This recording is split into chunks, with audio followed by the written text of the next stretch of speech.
रामपुर नाम के गांव में रमेश नाम का आदमी रहा करता था। उसको सीमा नाम की बेटी थी। बेटी दिखने में बड़ी खूबसूरत और होशियार थी। सीमा की माँ जल्दी गुजर जाने के कारण रमेश घर के सारे काम सीमा को बताता था। वो नन्ही सी जान फिर भी चुपचाप सब सह लेती थी और काम किया करती थी। रमेश को दारू की बहुत बुरी लत लग जाती है और वो हमेशा नशे में धुत रहता है। अपनी बेटी से काम करवाता है। सीमा एक दिन किताब पढ़ रही थी, तभी रमेश घर आया और उसने सीमा से कहा, हे सीमा, तुमने खाने में क्या बनाया है? बापू, मैंने खाने में दाल चावल बनाया है, अभी परोस दूं? सीमा, तुम्हें और कुछ बनाना नहीं आता? कुछ दिनों बाद ससुराल जाओगी तो मेरा नाक कटवाओगी क्या? मुझे जल्दी शादी नहीं करनी बापू, मुझे पढ़ना है। पढ़ के तू क्या करेगी? बापू, मैं पढ़ लिख कर तुम्हारा नाम रोशन करूंगी। तुम्हें एक भी शिकायत का मौका नहीं दूंगी। अब जल्द ही तुम्हारी शादी करवानी पड़ेगी मुझे। नहीं बापू, मुझे पढ़ना है। मेरी इतनी जल्दी शादी मत करवाओ। वो मैं तय करूंगा, तुम मत सिखाओ मुझे। खाना खाकर रमेश सो जाता है। तभी सीमा एक जगह बैठकर मन में सोचती है, बापू ने माँ को भी ऐसे ही बोल बोल के हैरान कर दिया था, इसीलिए वो जल्दी मर गई और अब ये मेरी शादी करवाना चाहते हैं। मैं अब क्या करूं? मुझे तो कुछ समझ में नहीं आ रहा। सुबह बापू से बात करूंगी, शायद उन्हें समझ में आ जाए। ऐसा सोचकर सीमा थोड़ा बहुत खाना खाकर सो जाती है। अगले दिन सुबह उठकर सीमा अपने घर के काम कर रही थी, तभी रमेश नीचे आता है और सीमा से, सीमा, ओ सीमा, मुझे जल्दी से एक कप चाय पिला दो। सीमा रमेश को चाय बनाकर लेकर आती है और सीमा रमेश से, बापू चाय। हाँ दो, बहुत सर दर्द हो रहा है। सीमा रमेश को चाय दे देती है और रमेश से, बापू मेरी एक बात मानोगे? हाँ बोलो। ये दारू पीना छोड़ दो बापू, मुझे मेरे बापू स्वस्थ चाहिए। ऐसा कहकर रमेश चाय पीता है और तभी सीमा रमेश को शांत देख उससे, बापू मैं आगे पढ़ना चाहती हूँ, मैं आगे पढ़ सकती हूँ ना? तुझे कल समझाया वो तेरे समझ में नहीं आया क्या? कुल की लड़कियां घर का कामकाज करती है, ना कि बाहर का काम, समझी? चुपचाप से ये पढ़ाई छोड़ दे, वरना मैं तेरी सारी किताबें जला दूंगा। ऐसा कहकर रमेश वहां से जाने के लिए निकलता है। तभी सीमा बापू से, बापू मैं पढ़ लिख कर कुछ बनना चाहती हूँ, बापू आप मुझे पढ़ने देंगे ना? तुम्हें एक बात सीधे सीधे समझ में नहीं आती है क्या? बापू मैं पढ़ लिख कर जिंदगी में कुछ बनना चाहती हूँ, मगर तुम हो कि मेरी शादी करने पे तुले हो। तुम्हें समझ में नहीं आ रहा है क्या? मुझे पढ़ लिख कर कुछ बनना है। रमेश को अब बहुत गुस्सा आ जाता है। रमेश सीमा को एक जोर से चाटा लगाता है और बाल पकड़ के बोलता है, अगर तू तेरे माँ के साथ ही मर गई होती तो अच्छा होता, आज तेरी इतनी जुबान ना चलती। बापू नहीं बापू, मुझे मत मारो। रमेश और एक चाटा मारता है और कमरे में चला जाता है। तभी सीमा मन में, क्या समाज है हमारा? अगर बेटियों ने पढ़ना चाहा तो चूल्हा चौका कौन करेगा? उनके हाथ में संसार की भागदौड़ थमा देते हैं। मुझे बापू से फिर से बात करनी ही होगी। ऐसा मन में सोचकर सीमा घर के सारे काम खत्म कर लेती है और पढ़ाई करने बैठ जाती है। सीमा की पढ़ाई के प्रति लगन देख उसकी टीचर हमेशा उसकी तारीफ किया करती थी। एक दिन टीचर सीमा के घर आती है। सीमा घर पर है? आइए ना टीचर जी, बैठिए। टीचर को अपने घर पर देख सीमा बहुत खुश हो गई। टीचर को सीमा पानी देते हुए सीमा टीचर से, टीचर जी आपके लिए मैं चाय बना कर लाऊं? तुम्हें ये सब बनाना आता है? हाँ टीचर जी, मैं घर के लगभग सारे काम करने लगी हूँ। खाना थोड़ा बहुत आता है, पूरा नहीं आता। मगर सीमा ये तुम्हारी पढ़ाई की उम्र है, ये कामकाज करने की नहीं। मेरे बापू मेरी शादी करवाना चाहते हैं। मैं शादी नहीं करना चाहती हूँ, मुझे आगे पढ़ना है। मैं तुम्हारे पिताजी से बात करके देखूंगी, मान गए तो ठीक है। ऐसा कहकर टीचर वहां से पानी पीकर निकल जाती है। तभी कुछ दिनों में रमेश को स्कूल में बुलाया जाता है। रमेश के मन में सीमा की शादी करवानी थी, इसीलिए उसने उसे 1 महीने से स्कूल में नहीं भेजा था। तभी रमेश स्कूल में चला जाता है। क्या बात है मैडम, आपने मुझे बुलाया? रमेश जी आइए, बैठिए। आप सीमा को स्कूल में क्यों नहीं भेज रहे हैं? क्या इसका कारण मैं जान सकती हूँ? मैडम, लड़कियों को पढ़ा लिखवा के हम क्या करेंगे? हमारा देश कितना आगे जा रहा है रमेश जी, और आप वही पुरानी सोच लेकर बैठे हो।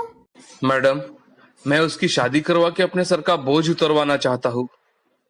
आप मेरी मानिए, आप सीमा को पढ़ने दीजिए, आपकी बेटी पढ़ लिख कर कुछ बनेगी। मैडम जी, लड़कियों को तो चूल्हे चौके तक ही रखना चाहिए। जैसे आपको ठीक लगे, आखिर आप उसके पिता हैं। मैंने समझाने का काम किया, बाकी आप समझदार है। मैं चलता हूँ। नमस्ते मैडम जी। नमस्ते।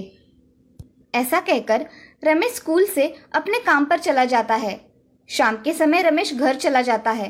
तभी रमेश सीमा से, ए सीमा, पानी लाना जरा। ये लीजिए बापू।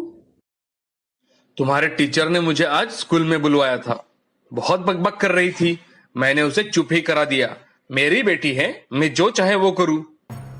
सीमा अब समझ गई थी कि रमेश को टीचर ने सीमा को पढ़ाई करने के लिए स्कूल में भेजो, ये बताने के लिए बुलवाया था। बापू ने टीचर की भी बात नहीं मानी। अब तो बापू मेरी शादी करवा देगा। अब मैं क्या करूं? तभी रमेश सीमा से, क्या सोच रही हो सीमा? जाओ मेरे लिए खाना लेकर आओ। जी बापू, अभी लाई। ऐसा कहकर सीमा रमेश के लिए खाना लेकर आती है और बाकी के घर के काम करने चली जाती है। उस रात सीमा मन में बहुत सोचती है और घर से भाग जाती है।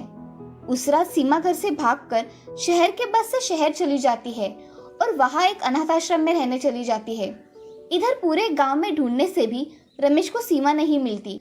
तब रमेश को समझ में आ जाता है कि सीमा पढ़ाई करने के लिए घर से भाग गई है। रमेश मन में, ये सीमा को कितना समझाया, मगर उसने मेरी एक नहीं मानी और अब भाग गई। वैसे अच्छा ही हुआ, मेरी मुसीबत तो चली गई। ऐसा कहकर रमेश अब आराम से जिंदगी गुजार रहा था। अब ऐसे ही कुछ साल बीत जाते हैं। इन कुछ सालों में सीमा डॉक्टर बन गई थी और अपना काम बहुत अच्छी तरह से कर रही थी। एक दिन रमेश को दिल का दौरा पड़ता है। उसके पड़ोसी उसे अस्पताल में लेकर चले जाते हैं।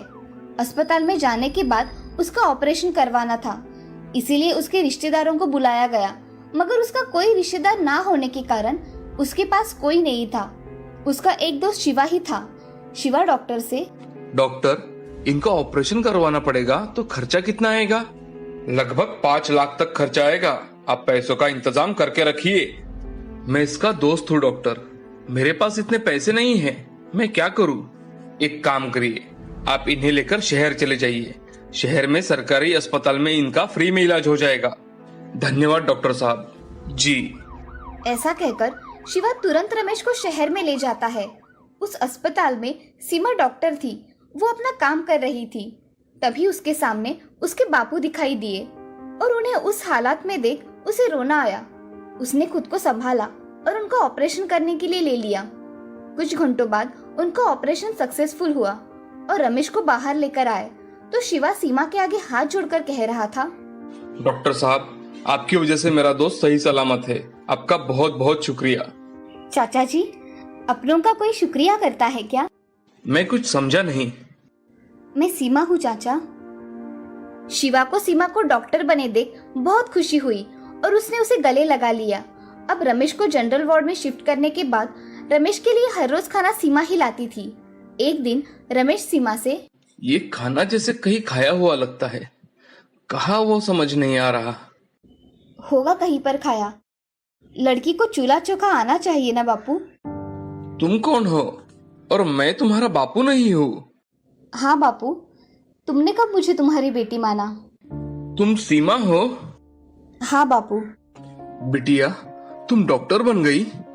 हाँ बापू, मैं पढ़ाई करके डॉक्टर बन गई हूँ और आपका ऑपरेशन भी मैंने करवाया है।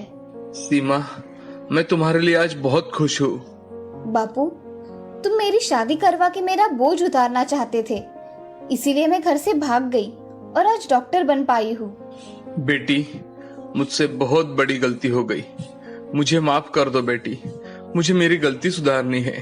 कृपया मुझे माफ कर दो। ऐसा कहकर रमेश फूट फूट कर रोने लगा। उसे देख सीमा के आंखों में आंसू आ गए और सीमा ने उन्हें शांत करवाया और उनके गले लग गई। ये सब देख शिवा भी बहुत खुश हो गया। अब रमेश का स्वभाव बहुत बदल गया था। अब रमेश को अपनी बेटी पर गर्व महसूस हो रहा था। तभी रमेश शिवा से, देखा शिवा, मेरी बेटी डॉक्टर बन गई। इसने मेरा नाम रोशन कर दिया। मैं बहुत खुश हूँ। हाँ रमेश, सच में सीमा ने तुम्हारा नाम रोशन किया है। अब कुछ दिनों में रमेश की अस्पताल से छुट्टी हो जाती है और अब रमेश और सीमा खुशी खुशी एक साथ रहने लगे थे। अब रमेश को पता चला था कि बेटा और बेटी का दर्जा एक जैसा ही होता है, उनमें कोई कम या ज्यादा नहीं होता। लड़कियों को समान दर्जा मिलना चाहिए, उन्हें भी खुद की जिंदगी जीने का पूरा हक है और उन पर कोई जोर जबरदस्ती नहीं करनी चाहिए। इस कहानी से हमें ये सीख मिलती है कि लड़का और लड़की आज के जमाने में समान है, कोई भी कम या ज्यादा नहीं है। लड़का और लड़की ये भेद छोड़ के उनको अच्छी शिक्षा कैसी दी जाए ये सोचना चाहिए और उन्हें खुद के पैरों पर खड़े होने के लिए मदद करनी चाहिए।